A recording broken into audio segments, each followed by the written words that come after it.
Assalamualaikum warahmatullahi wabarakatuh. Halo pemirsa, senang sekali saya Armin Nasri bisa kembali lagi hadir di Yubi Talk Show yang pastinya juga di setiap episodenya kita bakal membahas atau juga mengangkat tema-tema yang sekarang ini juga mungkin lagi menjadi perbincangan di masyarakat atau juga yang menjadi hot issue di masyarakat, dan tentunya juga bisa memberikan pengetahuan baru atau juga referensi atau juga literasi baru buat pemirsa semuanya sesuai dengan temanya di setiap episodenya. Nah, untuk hari ini, untuk di Yubi Talk Show kali ini, nah ini juga suatu penghormatan ya buat kita. Ini juga sudah hadir dua narasumber yang tentunya juga ini kita akan bincang-bincang untuk hari ini dengan tema sinergi pemerintah dan akademisi dalam mewujudkan masyarakat sehat di tahun 2030.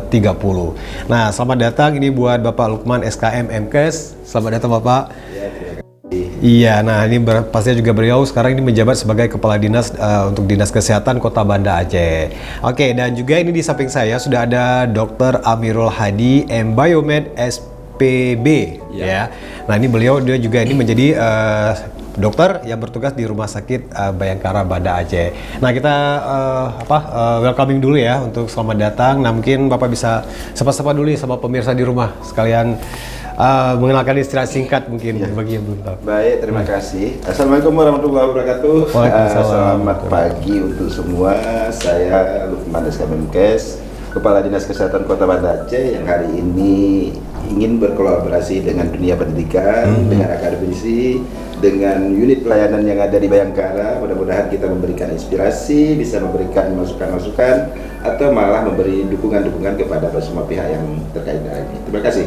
Oke, ya ini untuk Dr. Amirul, silakan nih. Baik. Bismillahirrahmanirrahim. Assalamualaikum warahmatullahi wabarakatuh. Waalaikumsalam. Saya Dr. Amirul Hadi, Magister Biomedis, spesialis bedah yang saat ini bertugas di Rumah Sakit Bayangkara tingkat 3 Banda Aceh. Ya, kita juga di samping beri pelayanan untuk anggota Polri juga memberikan pelayanan kesehatan untuk masyarakat umum pada umumnya. Oke, terima kasih nih buat Bapak Lukman dan juga buat Dr. Amirul ya untuk hari ini. Nah, jadi ini seperti kita ngomongin tadi Pak ya. Nah, jadi pastinya juga untuk untuk mencapai goal atau juga tujuan, visi misi dan apapun itu program-program dari pemerintah yang pasti juga harus bersinergi dari semua stakeholder. Nah jadi mungkin kita ke Bapak Lukman dulu ya Pak ya. Nah jadi mungkin kita pengen tahu juga nih kalau dari Dinas Kesehatan sendiri pastinya juga di Kota Banda Aceh punya visi dan juga strategi khusus gitu ya untuk bisa menyongsong target masyarakat sehat 2030 gitu.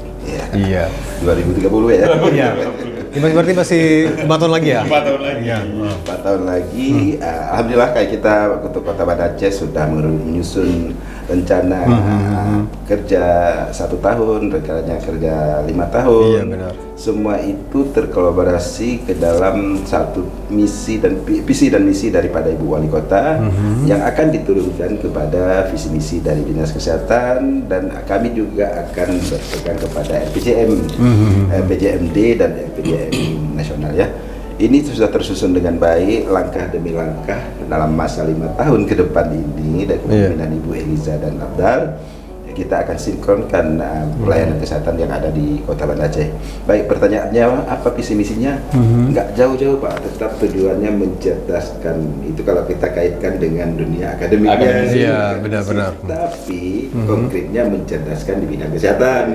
Iya. Artinya mencerdaskan di bidang kesehatan ini dengan melibatkan masyarakat yang sehat, sejahtera, dan inklusif. Itu inklusif itu kan melibatkan masyarakat kita, bukan hanya peran daripada Dinas Kesehatan. Benar. Beban pelayanan kesehatan ini bila hanya diserahkan kepada Dinas Kesehatan mungkin bukan tahun 2030, 50 belum selesai.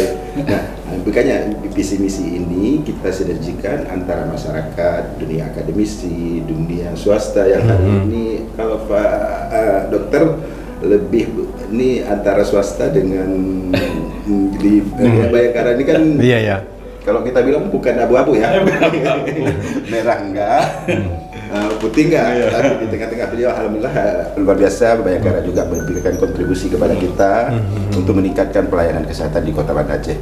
Kembali kepada misi dan visi tadi, apa yang diupayakan oleh Dinas Kesehatan dengan inklusif tadi artinya masyarakat kita diberdayakan supaya mau memikirkan kondisi kesehatan yang ada di Kota Aceh. Hari ini satu isu yang sangat sering kita lihat adalah HIV Pak di Kota Banda Aceh. Benar-benar. Ya, HIV yang begitu peningkatannya luar biasa dari tahun ke tahun. Kondisi hari ini per bulan Juli itu sudah 580 kasus di Banda Aceh. Wah, cepat sekali ya tingginya. Artinya peningkatan itu periode per bulan-bulannya makin hari makin bagus. Nah, bukan bagus dalam artinya peningkatan. Dukungan daripada akademisi, dari dunia pendidikan, dari lembaga-lembaga masyarakat, dari rumah sakit, tempat pelayanan kesehatan, klinik swasta untuk melakukan screening, Pak. Nah, screening ini sambil melakukan pemeriksaan lainnya langsung mengambil screening HIV. Nah, ketika ini screening, PMI juga berperan di situ, Rumah Sakit Bayangkara berperan, kemudian klinik-klinik yang sudah kerjasama dengan kita. Ini untuk kita angkat satu kasus, Pak, ya, HIV. Belum lagi imunisasi dan dengan penyakit tidak menular, penyakit menular lainnya. Yang hari ini isu yang lagi sentris adalah masalah HIV. Nah, kita melibatkan akademisi untuk screening. Contoh kami ambil pernah kita kerjasama itu dengan UIN. UIN di satu hari kita screening sekitar 400, Pak. 400 mahasiswa dengan yang berisiko. Berisiko artinya dalam tanda kutip ya. Yang lebih berisiko. UIN ya Pak ya. UIN kita ambil. Mahasiswa malah dia, tingkat mahasiswa. Di sini nampak peran akademisi untuk mensukseskan program pemerintah, terutama dalam mencapai misi kesehatan yang inklusif tadi. Kalau mereka menutup diri, kami nggak mau nggak mau di screening, angka-angka tadi akan melebar terus. Iya, bertambah terus menular ya. Bertambah terus seperti artinya kalau meningkat dengan kita deteksi, mudah kita intervensi. Setelah dapat kita intervensi, kita berikan pengobatan yang tepat, baik itu penyakit menular lainnya misalnya TB, pengobatannya 6 bulan tuntas selesai. Tapi kalau HIV kan dengan kita dapat, kita tata laksana minimal tidak menularkan kepada pihak lain. Itu yang paling penting. Nah, hari ini penambahan angka ini jangan diartikan tidak berhasil kita. Penemuan kasus baru ini kadang-kadang dianggap makin meningkat di Banda Aceh ya. Tapi meningkat ini dengan intensifnya dukungan dari semua pihak, mau kita akses, didukung oleh kebijakan daripada Ibu Wali Kota dengan mengeluarkan perwal untuk bisa menguatkan pelayanan, kita bisa melakukan screening ke semua tempat, diberi dukungan oleh rektor, oleh dekan, oleh lembaga-lembaga yang berisiko tadi. Belum lagi yang petugas puskesmas, petugas klinik, petugas PMI, sambil mereka memberi pelayanan, minta izin langsung kami screening ya. Benar-benar. Kami screening HIV ya. Izin langsung dengannya terjawab. Masyarakat lebih terbuka jadinya. Lebih terbuka. Nah, ketika kita dapatkan, kita tata laksana dengan baik, dia bisa mencapai produktivitas yang tinggi, kemudian kita beri pelayanan yang maksimal.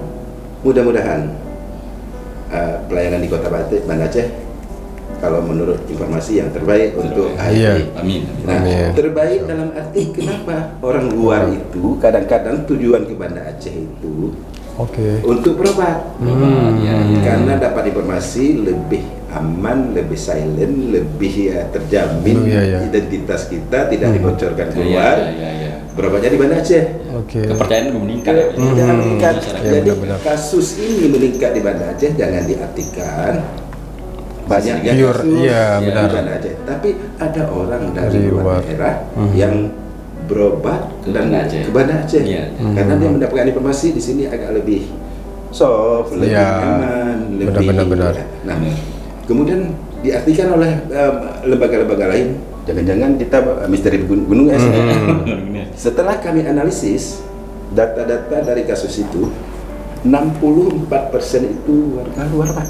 Wah, ya ini ya mungkin faktanya belum terungkap ya. Jadi kita pikir ini masyarakat luar pun lebih percaya ke Kota Banda Aceh. Nah, apakah dia datang untuk berobat apakah dia datang untuk bekerja?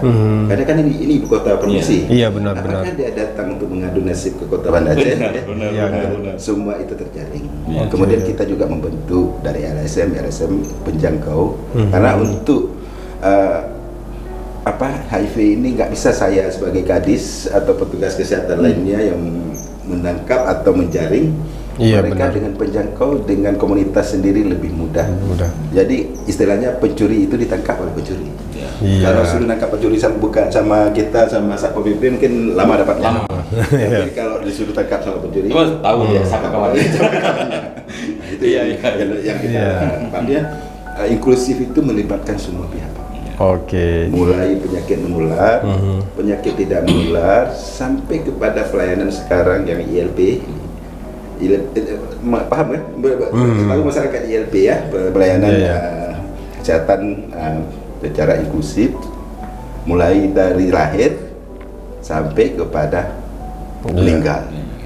Oke. Bukan dari lahir, sebelum lahir. Iya. Screening dulu.